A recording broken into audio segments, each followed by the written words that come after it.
Okay, today we are using radiograph ink, but you can use India ink. I just liked the brown. And I put 2 or 3 drops in 3 different of these wells because we're going to be making a light value, a medium value, and a dark value. Now value, remember, is how light or dark something is. And with watercolor and ink, if you add more water, it's going to make a lighter color.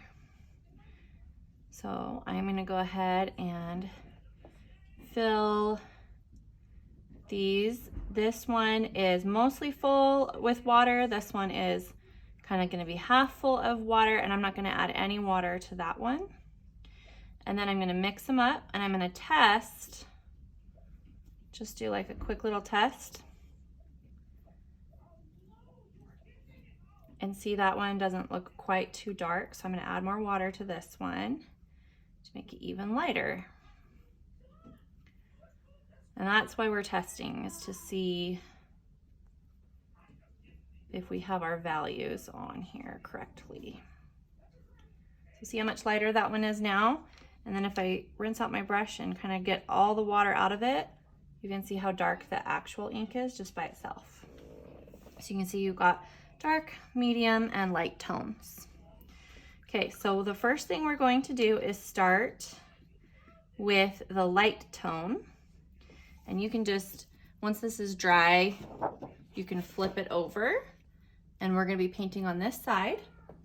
And we're gonna start with the light tones, and I'm gonna do a tree on the right side of my paper. Now, the easiest way to do a tree with branches, I'm gonna put this down, and I'm just gonna push and then slowly come to a point. So I'm gonna do that again. Push here, slowly come to a point. And it's okay if it's wiggly. Trees in nature are wiggly. You wanna make sure, see how this is really thin and this is really thick? Trees don't really have that. They're usually thicker down towards the trunk. So I'm just gonna go back over it and add a little bit more to it till it's nice and thick. And art doesn't have to be perfect. You might get little lines. We're just having fun.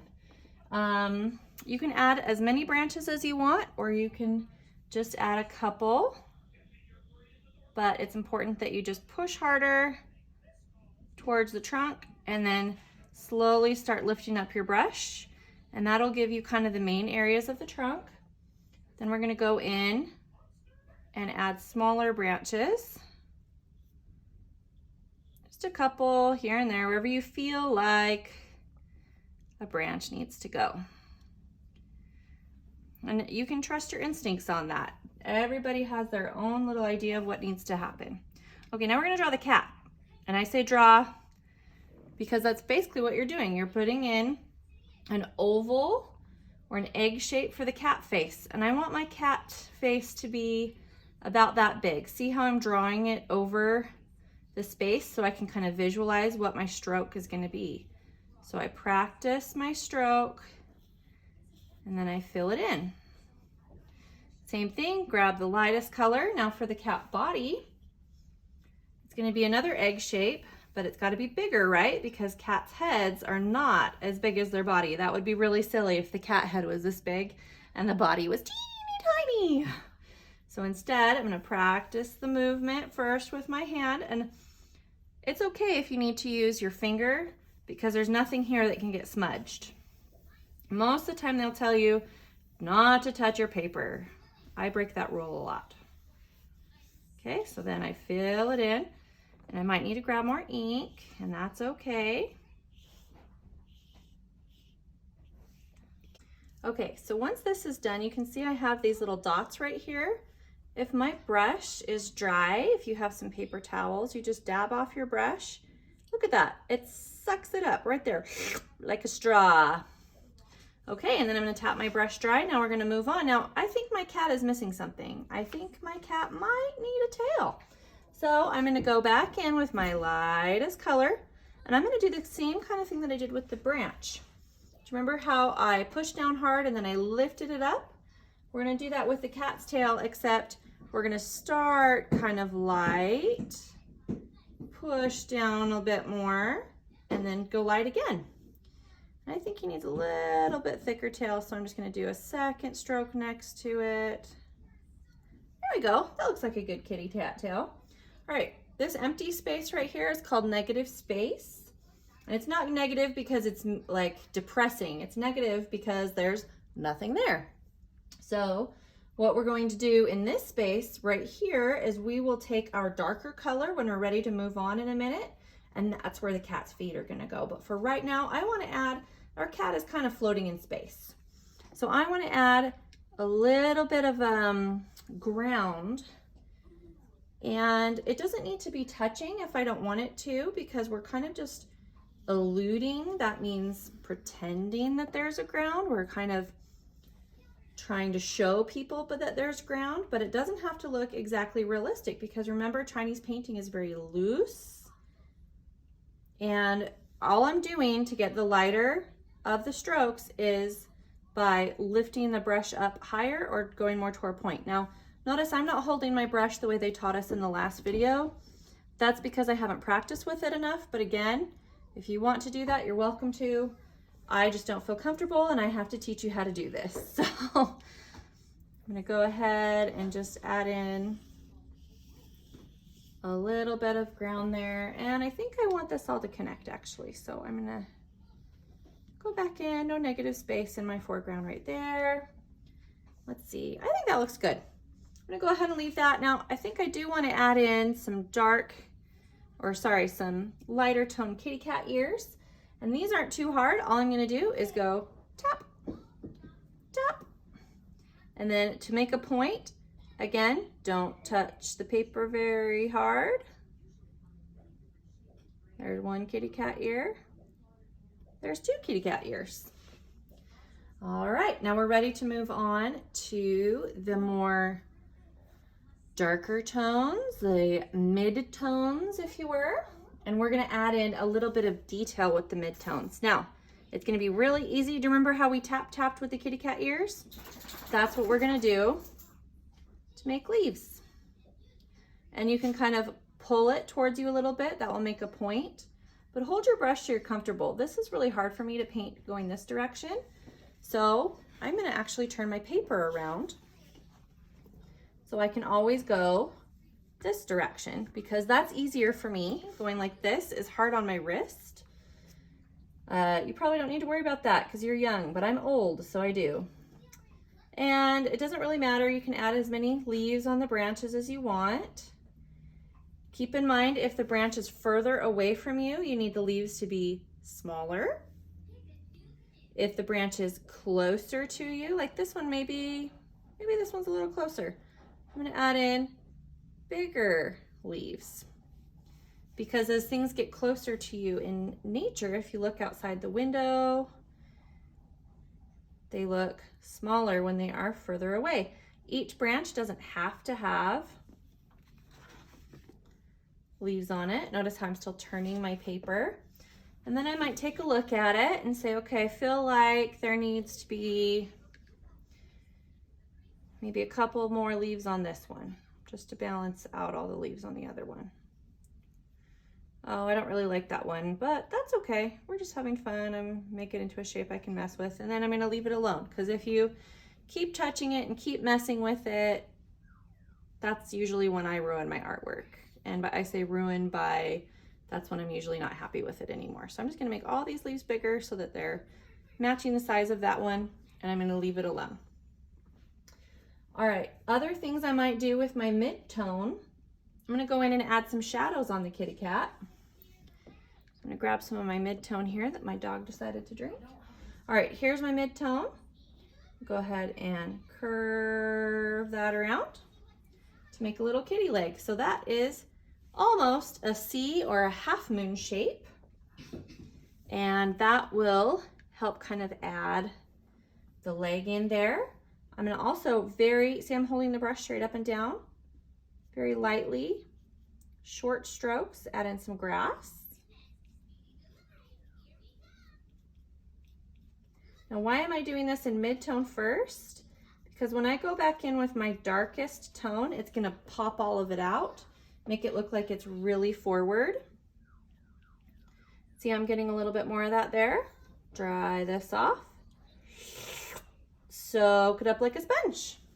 Okay, so you can see I added in a flower here. All I did, grabbed the medium tone.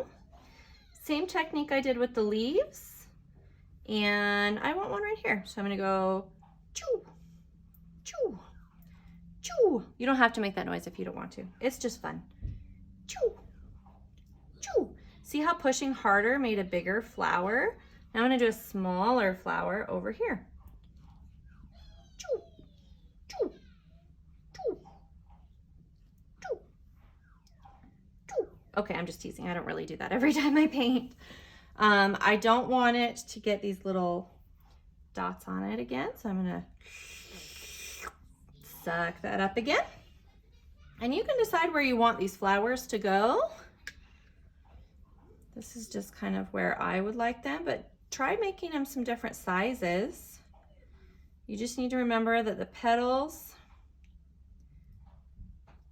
on each flower are about the same size. And I am using my pinky very carefully on here to hold my finger steady. If you're comfortable with your hand being off the paper, you can do that as well. And it's just by twisting your brush and tapping it sideways, makes these nice shapes.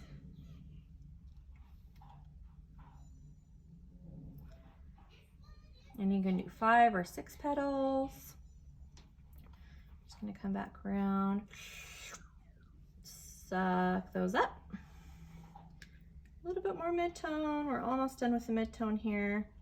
Let's put another flower right here.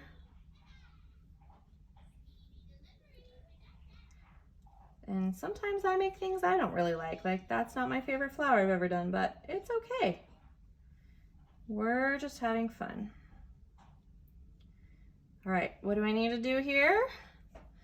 I need to be a sponge or a straw. There we go. All right, I think the last mid-tone thing I'm going to do is just add a little shadow on the cat's back here, just to connect the head to the body. Same thing that I did with the trunk, except I'm going to push light, push a little harder, and then pull back. So just a little bit of pushing, push harder, and then pull back. And I think I need to round this out just a little bit more and pull back, okay? And then I'm gonna go in and add some kitty cat fur and maybe some little fur in the ears. And I don't feel like that's quite dark enough, so I'm gonna go in with my darker tone now. But first, you know, I think I'm gonna use my lighter tone to sketch in where I want the leg to go. So this shape is like a backwards 2. You can follow the C, and then you can go straight and then hook it down. And that is gonna be the cat's left paw. It's left because the cat is facing this direction. And then you need the back part of the cat's front paw. And I think that front paw is gonna go about right here. See how I did that really light? I don't feel like that's quite big enough. So I'm gonna make it a little bigger. There, that looks better. And that's okay that that's still there. Like we could just pretend that that's some of the kitty's fur. So the next thing I'm gonna do now is grab my darkest tone. And if you need to bring this closer to you, make it a little easier. Now with the dark tone, you wanna be very careful. I'm just putting it in the very tippy top part of my brush here and then kind of shaking it off, because when you're doing detail, you wanna use thin lines, and thin lines means that you're just using the tip. You're not gonna push down really hard. All right, so the kitty cat needs some whiskers up here. Maybe, I don't know, three whiskers? Sure, 3 whiskers. I'm gonna go back in and add in some of that hair in the kitty's ears. And let's see, kitty cat nose maybe should be, I'm gonna follow the edge here and I'm gonna make a little triangle. Little triangle for the kitty cat nose. And I can tell I needed more ink because see all these little teeny tiny strokes right there? My brush was separating because I was running out of ink. I'm gonna fill in the kitty's nose. And I'm gonna go in and make an eye about right here. And I don't want the eye to be giant. This isn't an alien cat. We're making it like a real cat. This is gonna be almost a football shape here. Okay. See how it's almost a football shape? And if you want, you can add a little line to make it just a little bit longer.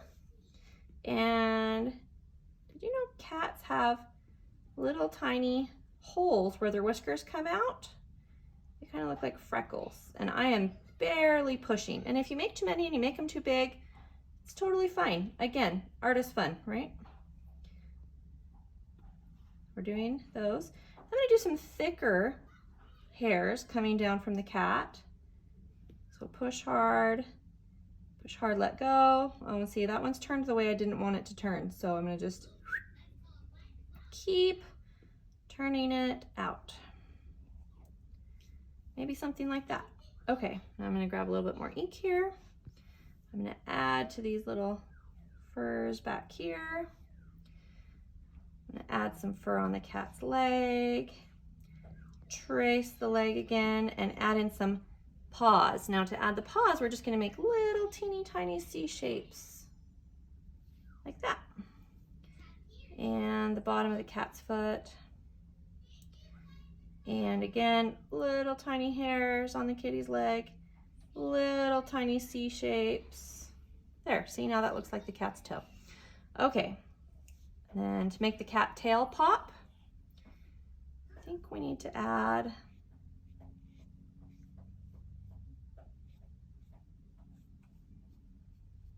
just some hairs like that.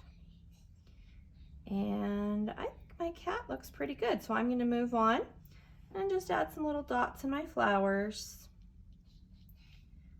because flowers have a middle part where all the pollen is. And it just adds a nice little detail. I think that looks good. And I think I'm gonna add a couple thin grasses again with the really dark, just to make it stand out. So see how these lighter grasses, they look like they're behind the darker grasses, which are now in front.